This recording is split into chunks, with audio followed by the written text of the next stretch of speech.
Hello everyone, welcome back to my channel Renu's creation. तो आज की इस वीडियो में हम सीखेंगे चूड़ीदार सलवार की कटिंग।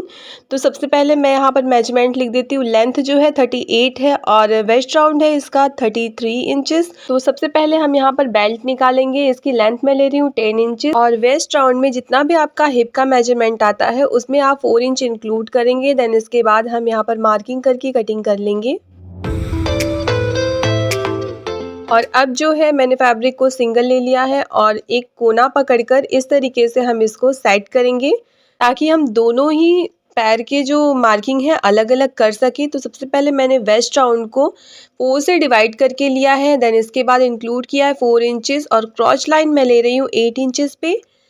देन इसके बाद हम लेंथ ले रहे हैं, मार्किंग कर लेंगे। लेंथ में हम सेंटर में एक पॉइंट देंगे। पॉइंट वाला एरिया हमारा नी राउंड पे आता है, तो इससे हमें 4 इंच ऊपर एक मार्किंग करनी है। देन इस मार्किंग से और वेस्ट राउंड के मार्किंग तक का हमें सेंटर पॉइंट निकालना है।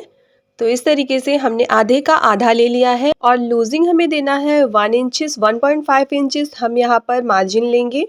तो यहाँ पर इस पॉइंट को हमें मिला लेना है। अब इसके बाद हमें नी राउंड लेना है। नी राउंड को 2 से डिवाइड करना है। इंची टेप को फोल्ड करके भी आप ले सकते हैं, मैंने स्क्रीन पर बता दिया है।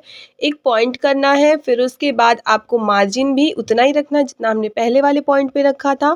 फिर उसके बाद हमें इस तरीके से मार्किंग करके कटिंग कर लेनी है। तो ये आपका शेप कुछ इस तरीके से आएगा। अब हमने जो एक पैर का कटिंग किया था उसको हम दूसरे कपड़े पे सेट करेंगे जो कि 2 फोल्ड में है और कटिंग कर लिया है मैंने।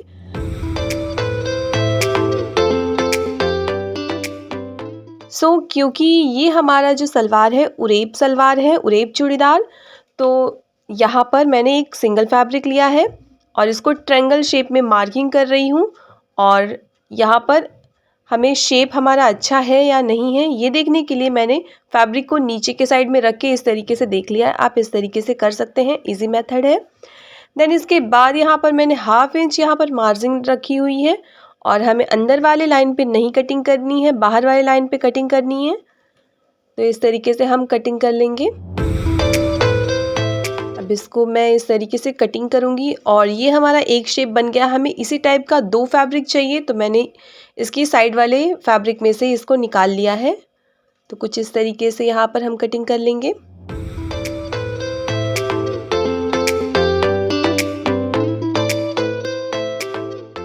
अब ये जो हमारा ट्रायंगल शेप वाला फैब्रिक है कुछ इस तरीके से यहाँ पर स्टिच होकर के आ जाएगा और ऊपर के साइड बेल्ट लगा के हम इसे रेडी करेंगे। तो चलिए हम अपनी चूड़ीदार सलवार की स्टिचिंग भी देख लेते हैं। मैं आ चुकी हूँ मशीन पे और सबसे पहला काम हमें जो करना है वो हमने जो ट्रायंगल शेप में फैब्रिक को कट करके लिया था, सबसे पहले उसको हमें ज्वाइंट करना है और ये वाला पार्ट फ्रंट में आता है।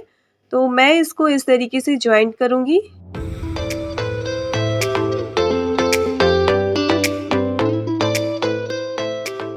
अब इस फैब्रिक को इस तरीके से ओपन करके इसके ऊपर एक सिलाई लगा लेनी है। अब हम अपने मोहरी को फोल्ड कर लेते हैं। तो इस तरीके से हमें फोल्ड करना है और इस पे सीधी सिलाई लगानी है। और सेम प्रोसेस हम रिपीट करेंगे अपने दूसरे पार्ट में भी।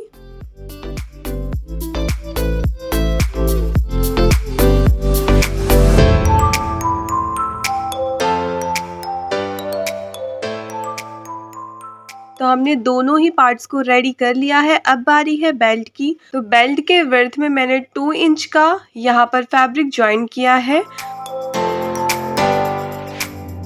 फैब्रिक को ओपन करके इस पे एक सिलाई लगा लेंगे। अब अपने बेल्ट के फैब्रिक को हम इस तरीके से फोल्ड कर लेंगे और 1 इंच पे हम यहाँ पर सिलाई लगा रहे हैं और 1 इंच की सिलाई लगा के हमें वापस से टर्न कर लेना है सिलाई लगाते हुए। फिर दूसरे साइड से हमें 1 इंच का गैप देते हुए यहाँ पर सिलाई लगानी है और वापस से टर्न करके उसी सिलाई पे हमें रिपीट करना है। और अब इसको हम ओपन कर लेंगे। अब दोनों ही फैब्रिक को ओपन करने के बाद हम इस तरीके से फोल्ड करके दोनों ही साइड पे सिलाई लगाएंगे, सीधी सिलाई। तो यहाँ पर आपके नेफा का जो मोरी होता है वो बन के रेडी हो जाएगा। और अब इसके बाद हम इस तरीके से फ़ोल्ड करेंगे तो ये हमारा नेफ़ा जो है रेडी हो जाएगा। हम इस पे पूरे सर्कल में सिलाई लगाएंगे।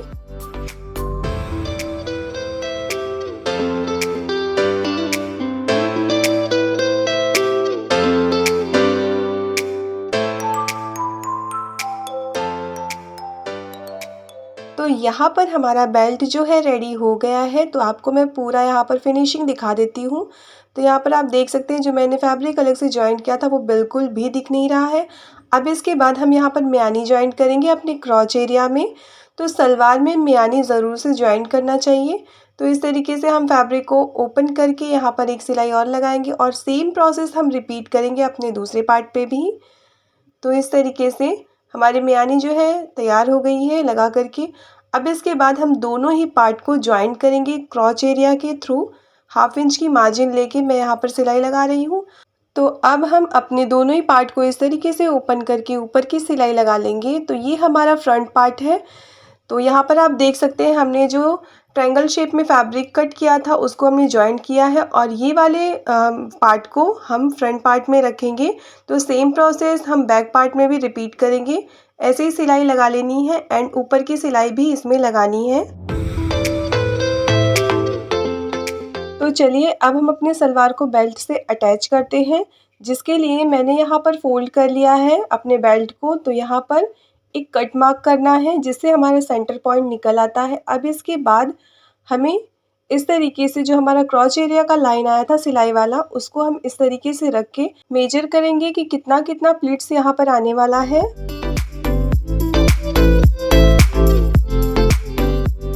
यहाँ पर हम अपनी प्लीट्स डाल करके रेडी कर लेंगे।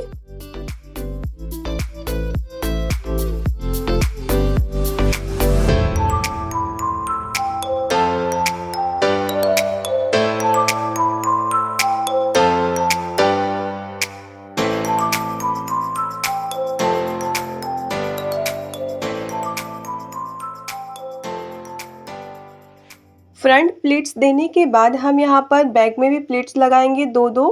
तो यहाँ पर हमने प्लीट्स लगा के रेडी कर लिया है। अब फ्रंट वाले हिस्से को हम इस तरीके से रखेंगे और ऊपर की साइड से हम बेल्ट रखेंगे और पूरे सर्कल में हमें यहाँ पर सिलाई लगानी है, फिर ऊपर की साइड में भी सिलाई लगानी है।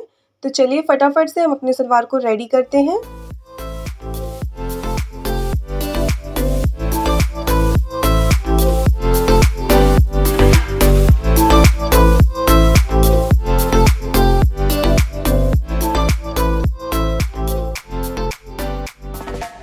तो सलवार को बेल्ट से अटैच करने के बाद लास्ट प्रोसेस बचता है जो हमारी फिटिंग्स है। तो फिटिंग के लिए सबसे पहले निशान लगाएं, उसके ऊपर हमें सिलाई लगानी है।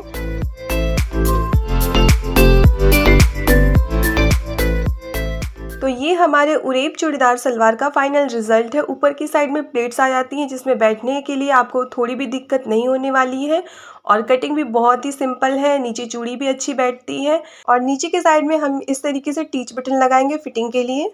आई होप कि ये वीडियो आपको अच्छी लगी हो। वीडियो अच्छी लगी वीडियो को लाइक करें, चैनल को सब्सक्राइब करें। मिलती हूँ मैं नेक्स्ट वीडियो में, तब तक के लिए राधे राधे।